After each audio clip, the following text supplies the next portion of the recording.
সালামু আলাইকুম।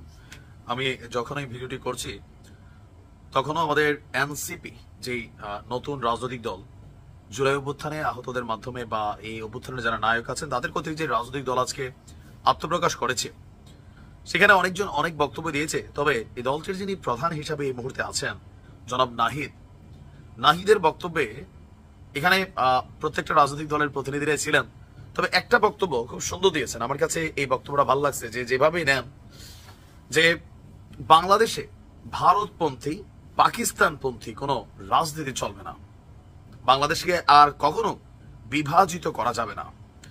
মানিক মিয়া অ্যাভিনিউতে নতুন রাজনৈতিক দলের আত্মপ্রকাশ অনুষ্ঠানে নাহিদের বক্তব্য হচ্ছে, আমরা সামনের কথাটা এবার বলতে চাই, সম্ভাবনার কথা, স্বপ্নের কথা বলতে চাই।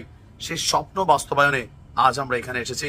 গত 15 বছর যাবৎ দেশে যে বিভাজনের রাজনীতির ষড়যন্ত্র কায়েম হয়েছিল আমরা তা ভেঙে দিয়েছি।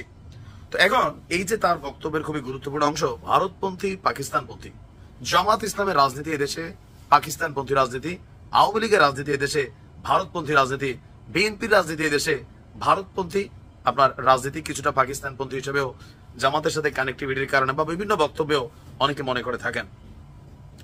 আমি ব্যক্তিগতভাবে মনে করি বাংলাদেশপন্থী রাজনীতি হওয়া দরকার, কিন্তু আমাদের দলগুলোর অস্থিমজ্জায় কবজার মধ্যে কিছু জিনিস তো ঢুকে আছে। যেমন আমরা এখন আওয়ামী লীগকে বলতে পারি যে কি পরিমাণ ভারত নির্ভর, বা আবারও আগামী দিনে রাষ্ট্র ক্ষমতায় আসার জন্য বা তাদের রাজনীতিতে কামব্যাক করার জন্য ভারতের প্রধানমন্ত্রী নরেন্দ্র মোদী যখন আমেরিকাতে গেল তখন আমরা সেখানে স্লোগান দিলাম কি ওয়েলকাম ওয়েলকাম মোদীজি মোদীজি। হ্যাঁ, তারপরে এরকম নানান ধরনের বক্তব্য খুবই লজ্জাজনক ছিল। অপরদিকে আপনি যদি দেখেন যে জামাত ইসলামের রাজনীতিতে পাকিস্তানপন্থী যে ফ্লেভারটা, এই আওয়ামী লীগ পতনের পর এই সরকার এখন যারাই আছে, এই সরকারকে বিএনপি চালাচ্ছে নাকি জামাত চালাচ্ছে? ম্যাক্সিমাম মানুষই বলছে এই সরকারকে জামাত চালাচ্ছে। তো পাকিস্তানের সাথে সব দিকে একদম সম্পর্ক অনেক দিকে অনেক দূর এগিয়ে যাচ্ছে। তো কোথাও না কোথাও এই দেশের মানুষের রাজনীতির জায়গাটা হওয়া উচিত বাংলাদেশ পন্থী। আমি মনে করি যে আমাদের আগামী দিনে যারা রাজনীতি করবেন বা যারাই করবেন, মানে এখন করছেন, ক্ষমতায় যান আর না যান, ফার্স্ট অফ অল বাংলাদেশের স্বার্থ, বাংলাদেশকে প্রায়োরিটি দিতে হবে। আমরা হয়তো কথায় কথায় বলি দলগুলোর নামের মধ্যে একটা বাংলাদেশ ফ্লেভার আছে, কিন্তু কাজে কর্মে অনেক জায়গায় আমরা এই জিনিসগুলো পাই না। বিশেষ করে গত 15 বছর যা ঘটছে এটা নিয়ে কিন্তু আমরা সেই রকমের কোনো রিয়েকশন দিতে পারি না। এখন প্রশ্ন হচ্ছে এই ছাত্ররা যারা আছেন তারা কোন পন্থী হবেন? তারা কি শুধু বাংলাদেশ পন্থী হবেন? এটা একটা প্রশ্ন হয়ে দাঁড়াবে, কারণ বৈশ্বিক চাপ একটা জিনিস ক্রিয়েট হয় প্রতিবেশী রাষ্ট্রগুলো থেকে।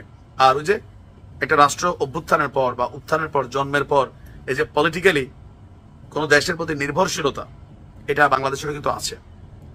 তো যাই হোক, ছাত্রদের নতুন দলের মধ্যে আজকে যেটা আমার কাছে মনে হয়েছে যে উপস্থিতি নিয়ে খুব বেশি আশানুরূপ উপস্থিতি আমার কাছে মনে হয়েছে এখানে এত আশানুরূপ উপস্থিতি ছিল না। যেমন আমরা দেখছি রাজুতে ডাক দিলে যেভাবে পাবলিক জড়ো হয়েছে, অথবা ধরেন 4ই আগস্ট 5ই আগস্ট, অথবা ধানমন্ডি 32 ভাঙার সময়ও আমরা যে জনতার উপস্থিতি দেখেছি, আমার ভুল হইতে পারে, আমার মনে হচ্ছে আজকে লাখখানেক মানুষ সম্ভবত হয়নি। আপনাদের কি মনে হয় যে হয়েছে নাকি না? সবারই এক্সপেকটেশন ছিল হয়তো 3 থেকে 5 লাখ মানুষ এখানে হয়ে যাবে। এখন কি রাত্র পর্যন্ত আরো মানুষ জমায়েত হয় কিনা সেটা হচ্ছে কথা। দেখা যাক। ভালো থাকুন। আসসালামু আলাইকুম।